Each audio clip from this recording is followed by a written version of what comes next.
नमस्कार, मी अमित गद्रे. तुम्ही पाहता न्यूज 18 मराठी. बुलेटिनची सुरुवात एका मोठ्या बातमीने आपण करतोय. भोंदू कराडचा सीए ललित पोफळे आता वादाच्या भोवऱ्यात सापडल्याची माहिती समोर येते.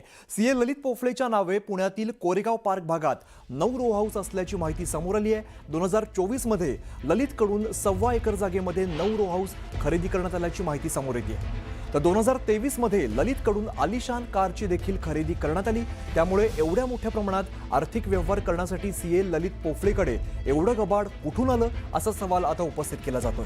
दरम्यान ललित पोफळे जी कार खरेदी केली त्याने तिच्यावरती 392 चलनं ही पेंडिंग आहेत. त्यामुळे आता तपासामध्ये आणखीन काय काय समोर येणार हे पाहणं सुद्धा महत्त्वाचं असणार आहे. वैभव सोनवणे आमचे प्रतिनिधी आपल्याला अधिकची माहिती देत आहेत. वैभव, एक एक करत जसे खुलासे समोर येत आहेत, अनेक महत्त्वाच्या गोष्टी समोर दिसत आहेत. भोंदू खराडचा सीए ललित पोफळे आता वादाच्या भोवऱ्यात सापडलाय. अमित, ललित पोफळे हा खरात याचे जे पैसे आहेत हे पैसे वेगवेगळ्या ठिकाणी गुंतवत होता. दिल्लीपासून पुणे, मुंबई अशा ठिकाणी त्याने हे पैसे गुंतवलेले आहेत. सगळ्यात महत्त्वाचं म्हणजे पुण्यातल्या कोरेगाव पार्कमधल्या प्लॉट क्रमांक 57 ची ही सगळी रो हाऊसची साधारण 59 गुंठ्यांची प्रॉपर्टी जी आहे ती त्यानं 2024 मध्ये विकत घेतलेली होती. तो आणि त्याचा भाऊ अशोक पोफळे हे दोघं या ठिकाणी बांधकाम व्यवसाय करणार होते अशी माहिती मिळते.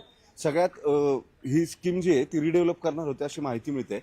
सगळ्यात महत्त्वाचं म्हणजे या ठिकाणी ही जागा घेतल्यानंतर तब्बल 11 दिवस 101 पुजारी आणून या ठिकाणी त्याने होम हवन केलेले होते.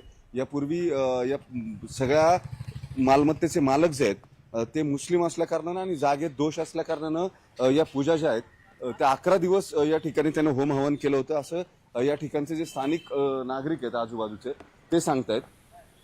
त्यामुळे या सगळ्या एकूण खरातच्या प्रकरणाच्या अनुषंगानं जे पैसे त्याला मिळत होते हे पैसे ब्लॅकचे व्हाईट करण्यासाठी या अशा पद्धतीने वेगवेगळ्या फर्म्समधून गुंतवले जात होते का, हा सगळ्यात महत्त्वाचा मुद्दा आहे. ललित पोफळे याची ही मालमत्ता समोर आल्यानंतर आता या मालमत्तेसाठी पैसे जे आहेत ते नेमके कुठून आणण्यात आले याबाबत सुद्धा प्रश्न उपस्थित केले जात आहेत. हे सगळे आर्थिक स्वरूपाचे गुन्हे आहेत. त्याच्यामुळे या एकूण एसआयटीच्या कार्यक्षेत्राची जी लिमिटेशन्स आहेत ती लक्षात घेता हा तपास आर्थिक गुन्हे शाखेकडे जाईल का किंवा इकॉनॉमिक ऑफेन्स विंगकडे जाईल का राज्याच्या. त्यांनी या सगळ्याचे वेगवेगळे आरोप होत आहेत या पोफळेच्या संदर्भानं सुद्धा. आणि आणखी मग आवारे असेल किंवा इतर लोक ज्यांच्या बाबतीतले ट्रान्झॅक्शन समोर येत आहेत किंवा ज्यांचे आर्थिक हितसंबंध खराची समोर येत आहेत या सगळ्यांची चौकशी या अनुषंगानं होणार का, हा एक महत्त्वाचा विषय असणार आहे.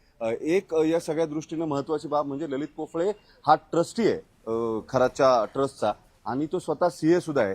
या सगळ्या आर्थिक व्यवहारांची देवाणघेवाण जी आहे त्याच्यावरचं नियंत्रण किंवा त्याची कायदेशीर योग्यता जी आहे ती तपासाची जबाबदारी ही पोफळेची होती. त्याच्यामुळे खराची अत्यंत निकटचे संबंध असल्यानं ही जी मालमत्ता त्यानं 2024 मध्ये विकत घेतलेली आहे याचा नेमका आर्थिक स्रोत काय हा सगळ्यात महत्त्वाचा मुद्दा असणार आहे. या खराच्या अनुषंगाने याही सगळ्या खरेदीच्या त्यानं केलेल्या आहेत किंवा ज्या गुंतवणुका केलेल्या आहेत त्यांची चौकशी केली जावी अशी मागणी सुद्धा आता पुढे येताना दिसते.